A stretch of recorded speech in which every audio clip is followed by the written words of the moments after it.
বিষয় পাকস্থলীতে ক্যান্সার।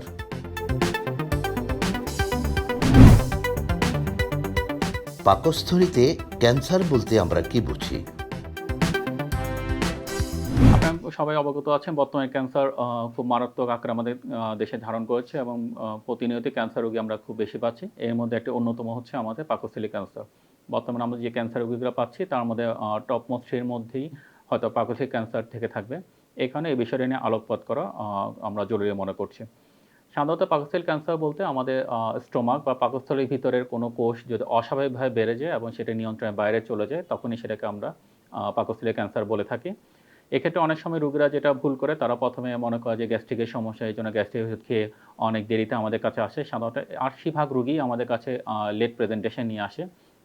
দেখা যায় সে সময় আসলে প্রপার ট্রিটমেন্ট করে সম্পূর্ণ কিউর করা সম্ভব হয় না। এজন্য পাকস্থলীর কোনো অসুবিধা দেখা দিলেই বা খাবারের হজমে কোনো অসুবিধা হলেই রোগীরা যদি আমাদের কাছে চলে আসে তাহলে আমরা সেক্ষেত্রে তাদেরকে প্রপার অ্যাপ্রোপ্রিয়েট ট্রিটমেন্ট দিয়ে সম্পূর্ণ কিউর করা সম্ভব বলে মনে করি। পাকস্থলীতে ক্যান্সারের লক্ষণসমূহ কি কি? পাকস্থলী ক্যান্সারের অনেকগুলো লক্ষণ থেকে থাকে। প্রথম দিকে হয়তো হালকা পাতলা আমাদের হজমে অসুবিধা বা পেটের মধ্যে অস্বস্তি দেখা দিতে পারে বা পেটে ব্যথা, পেটের উপরের দিকে আমরা ব্যথা পেতে পারি, ব্যথা ভাব অনুভব হতে পারে। এছাড়াও হজমের ক্ষেত্রে সমস্যা দেখা দিতে পারে। দেখা যাচ্ছে ভারী খাবার খেলে বা একটু মশলাযুক্ত বা তেলযুক্ত খাবার খেলে পেটের মধ্যে হজমে অসুবিধা, পেটের মধ্যে অস্বস্তি লাগা, পেট ফাঁপা লাগা বা ঢেকুর উঠা, খাবার পেট থেকে উপরের দিকে উঠে আসে, এই ধরনের সমস্যাগুলো দেখা দিতে পারে। এছাড়া যখন পরবর্তী রোগে বৃদ্ধি পায় সেক্ষেত্রে আমাদের ওজন দ্রুত কমে যেতে পারে। অনেক সময় বমি ভাব বা রক্ত বমি হতে পারে বা খাবারগুলো পেটের উপরের দিকে উঠে আসে এবং বমি হতে পারে। এছাড়া অনেক সময় পেটের মধ্যে আলসার হয়ে সেখানে যখন ক্যান্সার হয় তখন রক্তক্ষরণের মাধ্যমে সেটা থেকে আমরা কালো পায়খানা বা আলকাট্রার মতো সাধারণত মেলানা বলে থাকি সেরকম পেতে পারি। এক্ষেত্রে রোগীরা অনেক সময় আমাদের কাছে আসেন যে তাদের অস্বাভাবিকভাবে ক্ষুধামন্দ দেখা দিচ্ছে, খেতে ইচ্ছা করে না, খাবার রুচি নেই, খাবার খেতে গেলে ডিসপেজিয়া ব্যথা করে, বমি দিন বাড়ছে, রক্তক্ষরণ হচ্ছে, রোগীর রক্তশূন্যতা দেখা দিচ্ছে এবং অনেক সময় পেটের মধ্যে আমরা চাকাও পেতে পারি, যেটা খুব অ্যাডভান্স স্টেজে পাওয়া যায়। সাধারণত এইসব লক্ষণগুলো নিয়ে রোগীরা আমাদের কাছে উপস্থিত হয়। পাকস্থলীতে ক্যান্সারের কারণগুলো কি কি? পাকস্থলী ক্যান্সার হওয়ার কোনো সুনির্দিষ্ট কোনো কারণ নেই। এটি একটি মাল্টিফ্যাক্টরিয়াল ডিজিজ। অনেকগুলো কারণে এটা হতে পারে। এর মধ্যে অন্যতম হচ্ছে অস্বাস্থ্যকর খাদ্য অভ্যাস। সাধারণত আমাদের যে ফাস্ট ফুড বা প্রসেস ফুডগুলো এগুলো খাওয়ার কারণে ক্যান্সারের ঝুঁকি বাড়ায়। এছাড়াও আমাদের এই চট্টগ্রাম অঞ্চলে যে শুটকি জাতীয় খাবার, লবণাক্ত খাবার, ভাজা পোড়া, শিক কাবাব জাতীয় খাবার এগুলো এবং টিনজাত খাবার এগুলোও আমাদের অস্বাস্থ্যকর খাদ্য অভ্যাস যেগুলো ক্যান্সারের ঝুঁকি বাড়াতে পারে। এছাড়াও পাকস্থলীর ইনফেকশন, এইচ পাইলোরি ইনফেকশন এটি দীর্ঘমেয়াদে থাকলেও সেখান থেকে ক্যান্সারের চান্স বাড়ে। এছাড়াও ধূমপান এবং মদ্যপান, পরিবারে যদি কারো আগে থেকে ক্যান্সারের হিস্ট্রি থাকে সেসব জেনেটিক কারণেও পাকস্থলী ক্যান্সারের ঝুঁকি বাড়ে। ৫০ বছরের উপরও সাধারণত এই ধরনের ক্যান্সারের ঝুঁকির সম্ভাবনা বেশি থাকে। এছাড়াও আরও যারা ঝুঁকির মধ্যে থাকেন তারা হলো সাধারণত মেল প্রিডমিনেন্ট, পুরুষদের বেশি হয়ে থাকে। দীর্ঘমেয়াদে গ্যাস্ট্রিক আলসার থেকে ক্যান্সার হতে পারে, ফ্যামিলি হিস্ট্রি যাদের পজিটিভ, যারা রেগুলার এবং চেইন স্মোকার, যারা ফাস্ট ফুড এবং বাইরে প্রক্রিয়াজাত খাবার বেশি খেয়ে থাকেন তাদেরও এই ধরনের ক্যান্সার হওয়ার ঝুঁকি বেশি থাকে। পাকস্থলীতে ক্যান্সারের রোগ নির্ণয়ের পদ্ধতি কি? পাকস্থলী ক্যান্সারের রোগী যখন আমাদের কাছে উপস্থিত হয় তখনই আমরা সাধারণত কিছু বেসলাইন পরীক্ষা করে থাকি যার মাধ্যমে আমরা ক্যান্সার ডায়াগনোস করে থাকি। এর মধ্যে সবচেয়ে কমনলি যেটা হয় সেটা হচ্ছে আমরা আপার জিআই এন্ডোস্কোপি। পেটের মধ্যে আমরা এন্ডোস্কোপির মধ্যে একটা প্রোব ঢুকিয়ে ভিতরে দেখে আসি কোনো ক্যান্সারের টিউমার বা আলসার আছে কিনা, যদি থেকে থাকে সেখান থেকে আমরা বায়োপসি নিয়ে থাকি। এই বায়োপসি কনফার্ম করার মাধ্যমে সাধারণত সেটা কি আলসার নাকি ক্যান্সার সেটাকে ডিটারমাইন করা হয়।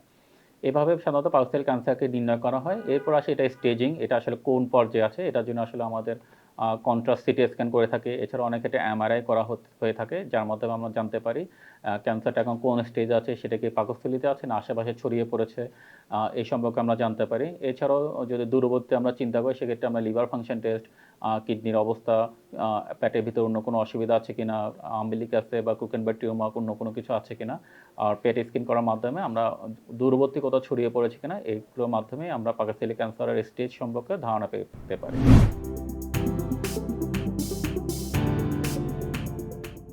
পাকস্থলীতে ক্যান্সারের চিকিৎসা পদ্ধতি কি? পাকস্থলী ক্যান্সার সাধারণত রোগীরা যখন আসে তখন দেখা যায় তারা খেতে পারছে না বা খাওয়াটাই তাদের মেইন সমস্যা হয়ে দাঁড়ায়। এইজন্য পাকস্থলী ক্যান্সার যদি আমাদের কাছে আসে তখন আসে সার্জারিটাই তার main stem of treatment. Surgery করার মাধ্যমে আমরা পাকস্থলীর যে অংশে টিউমার সেটা সহ তার একটি বাড়তি অংশ কেটে ফেলে দিই এবং বাকিটা আমরা স্টাবলারের মাধ্যমে জোড়া লাগিয়ে দিই, বাইপাস করে দিই যাতে রোগী ভবিষ্যতে খেতেও পারে এবং টিউমারটাও অপসারণ হয়। এছাড়াও অপারেশনের বাইরে বা অপারেশন পরবর্তীতে সাধারণত কেমোথেরাপি দেওয়া হয়। এছাড়াও বর্তমানে ইমিউন থেরাপি বা টার্গেট থেরাপির মাধ্যমেও রোগী সম্পূর্ণরূপে সুস্থ হওয়া সম্ভব। সাধারণত চিকিৎসা পদ্ধতি নির্ভর করে রোগী আমাদের কাছে কখন প্রেজেন্ট করছে তার উপর। যদি রোগী আর্লি স্টেজে প্রেজেন্ট করে সেক্ষেত্রে প্রথমেই সরাসরি আমরা সার্জারিটা প্রেফার করি। আর যদি পরবর্তীতে এবং দেরি করে প্রেজেন্ট করে সেক্ষেত্রে হয়তো আমরা প্রথমে একটা বাইপাস করে বা খাবারের ব্যবস্থা বা একটা ফিডিং সিস্টেম করে দিই। পরবর্তী কেমোনে টিউমারটা যদি একটা ছোট হয় পরবর্তীতে আমরা মেইন সার্জারি করার মাধ্যমে চিকিৎসাটা সম্পন্ন করে থাকি। পাকস্থলীতে ক্যান্সার প্রতিরোধের উপায় কি? যেহেতু ক্যান্সার আসলে একটি ব্যয়বহুল এবং জটিল চিকিৎসা পদ্ধতি, সেজন্য আসলে যদি আমরা প্রথম থেকে একটু সচেতন হই এবং কিছু নিয়মকানুন মেনে চলি, তাহলে হয়তো আমরা ক্যান্সার থেকে বেঁচে থাকতে পারবো। যদিও সব ক্ষেত্রে সেটা সম্ভব না, তবেও বেশিরভাগ ক্ষেত্রে আমরা এটার মাধ্যমে একটু নিজেদেরকে ক্যান্সার থেকে দূরে রাখতে পারি। এর মধ্যে অন্যতম হলো তাজা শাকসবজি ও ফলমূল বেশি করে খাওয়া। যে সকল খাবার খেলে আমাদের অসুবিধা হচ্ছে যেমন প্রসেসড ফুড, শুটকি জাতীয় খাবার, বেশি তেলযুক্ত, বেশি মশলাযুক্ত খাবার, টিন জাতীয় খাবার এগুলোকে আমাদেরকে এড়িয়ে চলতে হবে। বিভিন্ন রকম কোল্ড ড্রিংকস এবং হার্ড ড্রিংকস সম্পূর্ণরূপে পরিহার করতে হবে। স্মোকিং, অ্যালকোহলকে সম্পূর্ণরূপে জীবন থেকে বাদ দিতে হবে। এছাড়াও আমাদের যাতে এইচ পাইলরি ইনফেকশন না হয় এজন্য পুষ্টিকর খাবার এবং পরিষ্কার পরিচ্ছন্ন খাবার-দাবার এগুলা নিশ্চিত করতে হবে। এছাড়া যাদের গ্যাস্ট্রিকের সমস্যা থাকেন তারা অবহেলা না করে অবশ্যই ডাক্তার দেখাতে হবে। দরকার হলে রেগুলার চেকআপের মাধ্যমে এন্ডোস্কোপি করার মাধ্যমে আমরা নিশ্চিত হতে পারি যে আমাদের পেটের ভিতরে কোনো আলসার বা ক্যান্সারের কোনো আলামত আসছে কিনা সেক্ষেত্রে আমরা নিশ্চিত হতে পারি। এছাড়াও আমাদের ডায়াবেটিস বা অন্য কোনো ক্রনিক ডিজিজ যেগুলো আছে সেগুলো থেকে আমরা যদি নিয়ন্ত্রণ রাখতে পারি তাহলে আমরা আশা করতে পারি যে ভবিষ্যতে আমরা স্টোমাক থেকে পরিত্রাণ পেতে পারি। তবে যাদের ফ্যামিলি হিস্ট্রি পজিটিভ এবং এইচ পাইলরি পজিটিভ সেক্ষেত্রে তাদেরকে আরও আগেই স্ক্রিনিং টেস্টের মাধ্যমে রেগুলার চেকআপের মাধ্যমে ফলো আপে থাকতে হবে যাতে তারা কোনো আলামত দেখা দিলে আমরা প্রথমে চিকিৎসা শুরু করতে পারি। পাকস্থলীতে ক্যান্সার রোগীদের প্রতি আপনার পরামর্শ কি? তাহলে সবশেষে আমরা বলতে চাই যে সকল গ্যাস্ট্রিক মানে গ্যাস্ট্রিক না, গ্যাস্ট্রিক থেকে অনেক সময় আলসার হয়ে ক্যান্সার হতে পারে। এজন্য গ্যাস্ট্রিক হলেই মুদি দোকান বা ফার্মেসি থেকে গিয়ে ওষুধ খাবেন না। আপনি একজন বিশেষজ্ঞ ডাক্তারের শরণাপন্ন হবেন।